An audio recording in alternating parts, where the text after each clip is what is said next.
Zero to God Level, Chapter 3140। नमस्कार, आप कहानी में खो जाएं उससे पहले चैनल को सब्सक्राइब करें और नोटिफिकेशन ऑन करें। धन्यवाद। हालांकि मूल प्रति फॉर्चून क्रिएशन हेवनली मोनार्क के साथ गायब हो गई थी, केवल रगड़ना अभी भी बहुत कीमती था। वो रगड़ने वाली कोई साधारण वस्तु नहीं थी। ब्रह्मांड के महान दाव को दर्ज करने वाले दाव धर्मग्रंथ जैसा कुछ ऐसा नहीं था जिसे सामान्य वस्तुएं ले जा सके। जिन वस्तुओं पर दाव धर्मग्रंथ अंकित था, वे असाधारण दिव्य वस्तुएं थीं। हालांकि उनकी तुलना मूल से नहीं की जा सकती थी, फिर भी वे बहुत कीमती थे।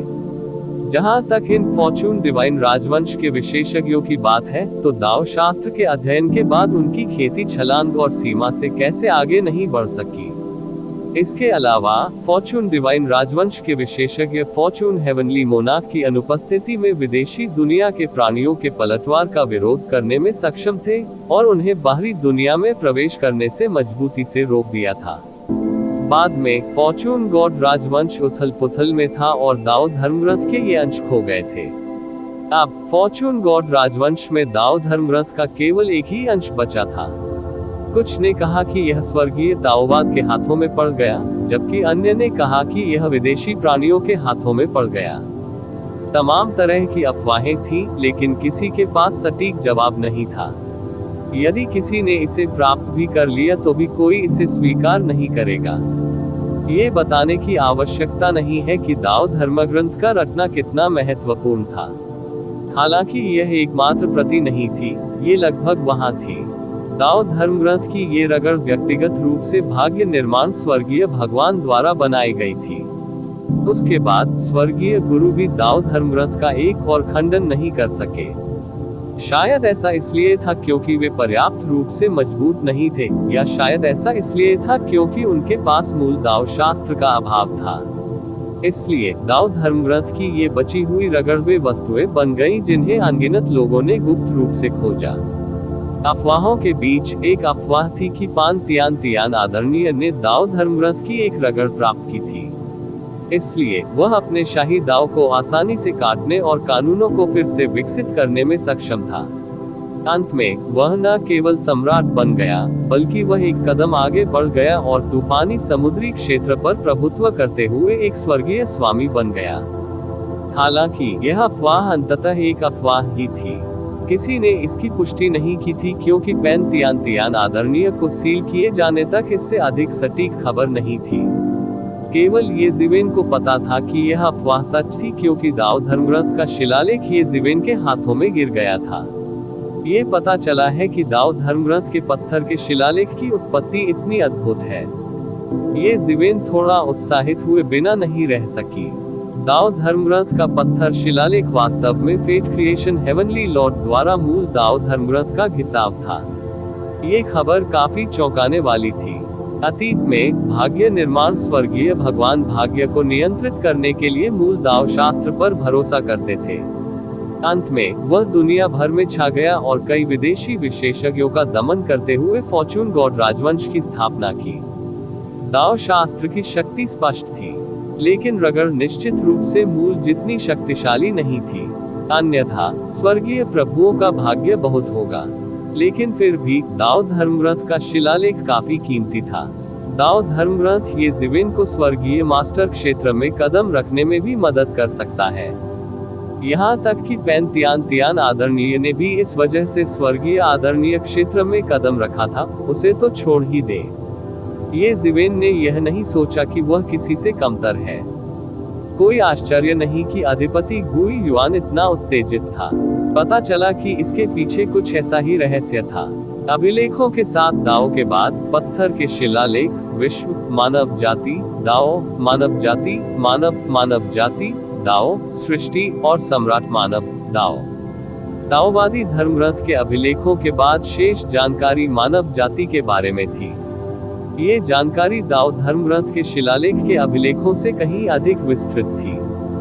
जैसा कि ये जिवेन ने अनुमान लगाया था, मानव जाति कोई ऐसी जाति नहीं थी जो मूल रूप से फॉर्चून गॉड राजवंश में अस्तित्व में थी। इसके बजाय वे हजारों साल पहले एक शक्तिशाली प्राणी के साथ यहाँ चले आए।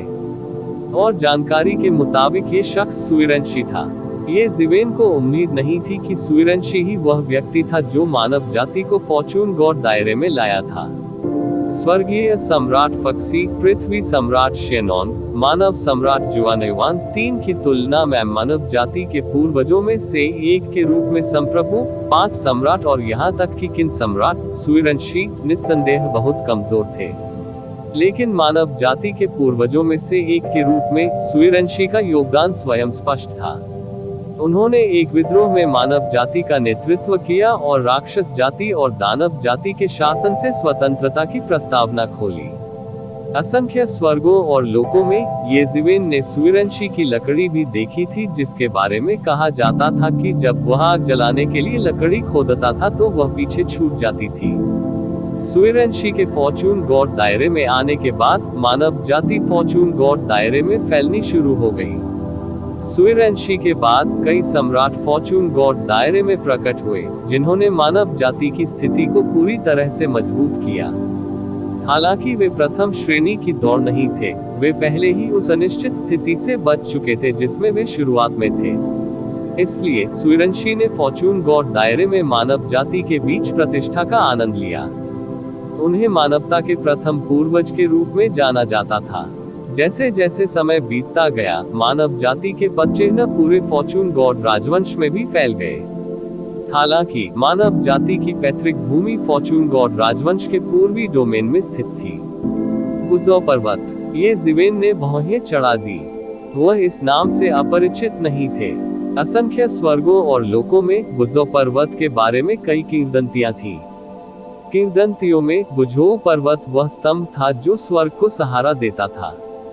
जब गुजो पर्वत ढह गया तो स्वर्ग और पृथ्वी ढह जाएंगे। यहाँ गुजो पर्वत भी क्यों था? हालांकि ये जिवेन को तुरंत राहत महसूस हुई। चूंकि सूर्यवंशी भी असंख्य स्वर्गों और लोकों से आए थे, इसलिए उनके लिए एक ही नाम रखना अजीब नहीं था। ऐसा लगता है कि गुजो पर्वत पर जाने का समय आ गया है। शायद मैं वर्तमान मानव सम्राट के साथ संवाद कर सकता हूँ। शायद मैं किन सम्राट सूर्यवंशी और अन्य वरिष्ठों से मिल सकता हूँ। ये जिवेन ने मन ही मन सोचा। निस्संदेह ये जानकारी उनके लिए बहुत महत्वपूर्ण थी। इससे उसकी काफी मेहनत बच गई। इसके अलावा इन प्राचीन पुस्तकों के अभिलेख बहुत समृद्ध थे। ये लोगों से पूछने से कहीं अधिक था। मार्शल सम्राट, आपकी उपस्थिति मेरे विनम्र आवास में रोशनी लाती है। पहले आपका स्वागत न करना मेरे लिए अशिष्टता है। संत सम्राट जिन चैन की हंसी हवा में गूंज उठी। उसके आने से पहले ही उसकी आवाज आ चुकी थी। अगले ही पल संत सम्राट जिन चैन पहले ही गुप्त कक्ष में प्रकट हो चुके थे। उसने ये जिवेन की ओर देखा और उसकी आंखें हल्की सी चमक उठी। ऐसा इसलिए था क्योंकि वह देख सकता था कि ये जिवेन का निर्माण केवल आत्मा की इच्छा से हुआ था। ये देखना मुश्किल नहीं था। यह मैं ही हूँ जो अचानक आ गया, ये जिवेन ने मुस्कुराते हुए कहा। जैसे ही उन दोनों ने बात की, बगल में मौजूद एल्डर चेन पहले ही पीछे हट गए थे। दोनों सम्राटों के बीच की बातचीत ऐसी नहीं थी जिसमें उनके जैसा अर्ध सम्राट भाग ले सके। मार्शल सम्राट, इस बार आप अपने ताओवादी शरीर के साथ क्यों आए? संत सम्राट जिन चैन ने पूछा। हालांकि दूसरा पक्ष महज एक बुद्धिमान व्यक्ति था, लेकिन उसका उसे कम आंकने का इरादा नहीं था। इस समय यह उनके देवता की उपस्थिति के बराबर था। ये बताने की जरूरत नहीं है कि ये जिवेन ने पहले भी उसकी मदद की थी और उसे मुसीबत से भी बचाया था। इस दौरान मिली जानकारी भी उसके लिए चौंकाने वाली थी। उनके और ये जिवेन के अलग होने के बाद ये जिवेन ने कैटियन पैलेस नहीं छोड़ा। इसके बजाय वो उसमें छिपा रहा। यहाँ तक कि गेंग जिन टाइगर सम्राट और गुई युआन ओवरलॉर्ड जैसे शीर्ष स्वामी भी उससे हार गए थे। इसके अलावा 2 बनाम 1 की स्थिति में भी उन्हें हार मिली। वे बिल्कुल भी मेल नहीं खा रहे थे। यदि सभी पक्षों द्वारा एकत्र की गई जानकारी इतनी निर्णायक नहीं होती, तो शायद कोई भी इस पर विश्वास नहीं करता। खास तौर पर तो वह और भी ज्यादा हैरान थे। बहुत कम लोग वास्तव में जानते थे कि ये जिवेन कौन थी। हालांकि उसने पहले भी कुछ समय के लिए ये जिवेन के साथ यात्रा की थी, इसलिए वह ये जिवेन की ताकत के बारे में सबसे स्पष्ट था। इससे पहले ये जिवेन स्पष्ट रूप से 5वें दायरे में पहुंच गया था। हालांकि जब कैटियन पैलेस प्रकट हुआ तो उसने चमत्कारिक ढंग से छठे क्षेत्र में कदम रखा था। इसके अलावा वह कोई साधारण छठा लोक नहीं था, वह बस छठे दायरे के शिखर पर था। 2 अनुभवी विशेषज्ञों को ऐसी स्थिति में पीटा गया था जहां वे पहचाने जाने योग्य नहीं थे। अंत में वह पेन तियान का पीछा करने से बचने में भी कामयाब रहा। आखिरकार कुछ दर्जन सामान्य शाही राजाओं की मृत्यु के अलावा शाश्वत संत सम्राट और आदिम आधिपत्य की भी मृत्यु हो गई थी। यहाँ तक कि गेंग मेटल टाइगर मोनाक का हाथ भी फट गया था और ली मोनाक बड़ी मुश्किल से बच निकला था। ऐसे अद्वितीय और भयानक व्यक्ति के सामने हर कोई बहुत छोटा और अनुभवहीन था। ऐसी परिस्थितियों में ये जिवेन खतरे से बच गया था। यह मदद नहीं कर सका, लेकिन कई लोगों के होश उड़ गए। निस्संदेह कोई नहीं जानता था कि गुई युआन अधिपति की मृत्यु मास्टर पेन तियान के हाथों नहीं, बल्कि ये जिवेन के हाथों हुई थी।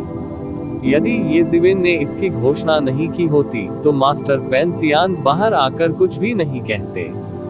दरअसल उसे ये भी नहीं पता था कि उसने कितने लोगों को निगल लिया है। उनके लिए इस बात में कोई अंतर नहीं था कि भगवान किस प्रकार के सम्राट थे, वे सभी शिकार थे। इसलिए सभी ने सोचा कि गुई युआन अधिपति की मृत्यु मास्टर पेन तियान के हाथों हुई। उन्हें नहीं पता था कि कातिल असल में कोई और है। दरअसल इस दिशा में कोई सोचेगा भी नहीं, क्योंकि उस समय हर कोई मास्टर पेन तियान से बचने के लिए संघर्ष कर रहा था। ये जिवेन जैसे साहसी व्यक्ति के लिए बाघ के मुंह से दांत निकालना लगभग असंभव था।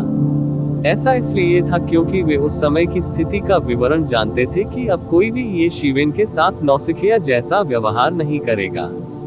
यहाँ तक कि स्वर्गीय ताओवाद भी, जो ये जिवेन से बेहद नफरत करता था, इस समय थोड़ा पछता रहा था। यदि वे ये जिवेन का पीछा करना जारी रखते तो इसकी कीमत बहुत अधिक होती। यदि वे गए तो 7वें क्षेत्र से नीचे के सम्राट लॉर्ड्स मृत्यु को आमंत्रित कर रहे होंगे। हालांकि 7वें दायरे से ऊपर के विशेषज्ञों को आसानी से नहीं भेजा जा सका। यदि ये जिवेन केवल छुपता और खेती करता तो क्या वह जीवन भर इसी तरह खोज करता रह सकता था? सबसे महत्वपूर्ण बात यह है कि ये जिवेन पहले ही छठे दायरे के शिखर में प्रवेश कर चुकी थी। कौन जानता था कि वह उस निर्णायक पड़ाव को कब पार करेगा? उस समय तक दुनिया में ऐसे बहुत से लोग नहीं होंगे जो उससे निपट सके। ये जिवेन को नहीं पता था कि संत सम्राट गोल्डन सिकाडा के दिमाग में एक पल में बहुत सी बातें चल रही थी। उन्होंने बस इतना कहा, ये पिछली बार जैसा ही सौदा है। मुझे आश्चर्य है कि क्या आप रुचि रखते हैं। जैसे ही ये जिवेन ने बोलना समाप्त किया, संत सम्राट गोल्डन सिकाडा की आंखें चमक उठी। ये जिवेन के साथ आखिरी डील से एल्डर चेन को बहुत फायदा हुआ था और उन्हें बहुत फायदा भी हुआ था। इस डील की वजह से हेवनली कॉमर्स एलायंस में उनका अधिकार भी थोड़ा बढ़ गया था, क्योंकि सम्राट लॉर्ड्स और सम्राट स्तर के प्राणियों की लाशें बहुमूल्य संसाधन थी। वे स्वर्गीय खजाने से भी अधिक मूल्यवान थे। यह अज्ञात था कि एक सम्राट भगवान को विकसित करने के लिए कितने स्वर्गीय खजाने की आवश्यकता थी। भाई, ये क्या वे अभी भी आपके पास है? संत सम्राट गोल्डन सिकाडा ने जल्दी से पूछा। प्रतिवेदन किसी भी खराब अनुवाद के बारे में हमें बताने के लिए टेक्स्ट का चयन करें और रिपोर्ट पर क्लिक करें। लेस देन पिछला सूचकांक, अगला ग्रेटर देन। इसी प्रकार के अपडेट्स लेते रहने के लिए हमारे चैनल ऑडियो बुक्स 108 को सब्सक्राइब करें और नोटिफिकेशन ऑन करें। धन्यवाद।